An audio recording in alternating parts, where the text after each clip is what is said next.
നമസ്കാരം. ഉപരാഷ്ട്രപതി ജഗദീപ് ധൻഖറിനെ വളരെ വികൃതമായി അധിക്ഷേപിച്ചുകൊണ്ട് രംഗത്തെത്തിയിരിക്കുകയാണ് തൃണമൂൽ കോൺഗ്രസിന്റെ MP ആയ കല്യാൺ ബാനർജി.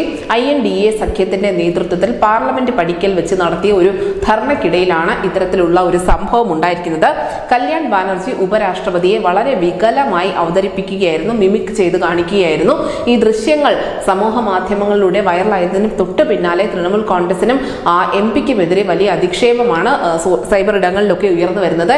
എന്നാൽ ഈ വികലമായ മിമിക്രി അനുകരണത്തെക്കാളൊക്കെ വിമർശിക്കപ്പെടുന്നത് കോൺഗ്രസും അതിന്റെ നേതാവായ രാഹുൽ ഗാന്ധിയും തന്നെയാണ്. കാരണം ഈ ഉപരാഷ്ട്രപതിയെ വികലമായി അനുകരിച്ചുകൊണ്ട് കല്യാൺ ബാനർജി ഒരു മിമിക്രി അവതരിപ്പിക്കുന്നതിനിടയിൽ ഈ അവതരണം രാഹുൽ ഗാന്ധി മൊബൈലിൽ പകർത്തുകയായിരുന്നു. രാഹുൽ ഗാന്ധി മാത്രമല്ല, AICCയുടെ ജനറൽ സെക്രട്ടറി ആയ KC വേണുഗോപാലും ഇത് വളരെയധികം രസിച്ചുകൊണ്ട് മൊബൈലിൽ പകർത്തുന്ന ദൃശ്യങ്ങൾ പുറത്തു വന്നിട്ടുണ്ട്.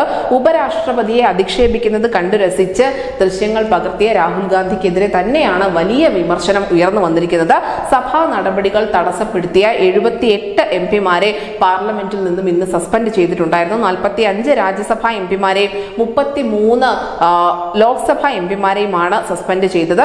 ഇതിനിടയിലായിരുന്നു ഇവർ പാർലമെന്റ് പടിക്കൽ ഇറങ്ങി നിന്നുകൊണ്ട് ഉപരാഷ്ട്രപതിക്കെതിരെ വലിയ അധിക്ഷേപങ്ങൾ നടത്തിയത്. അതിന് മുൻപന്തിയിൽ ഉണ്ടായിരുന്നത് തൃണമൂൽ കോൺഗ്രസ് തന്നെയായിരുന്നു. പക്ഷേ ഇത്തരത്തിലുള്ള അനുകരണങ്ങളൊക്കെ കണ്ടു രസിച്ചത് കോൺഗ്രസ് ആയിരുന്നു. എന്തായാലും രാഹുൽ ഗാന്ധി ഈ വികലമായ ഒരു അനുകരണത്തിന്റെ വീഡിയോ ദൃശ്യങ്ങൾ പകർത്തുന്നത് സൈബർ ഇടങ്ങളിൽ വലിയ തോതിൽ പ്രചരിക്കുന്നുണ്ട്. പ്രത്യേകിച്ചും BJPയുടെ ഔദ്യോഗിക X അക്കൗണ്ടിലൂടെ അവർ ഈ വീഡിയോ ദൃശ്യങ്ങൾ പുറത്തുവിട്ടിട്ടുമുണ്ട്. പ്രേക്ഷകർക്ക് കാണാൻ ഈ വീഡിയോ ദൃശ്യങ്ങൾ ഡിസ്ക്രിപ്ഷനിൽ നൽകിയിട്ടുണ്ട്. ന്യൂസ് ഡെസ്ക് ന്യൂസിന്റെ മലയാളം.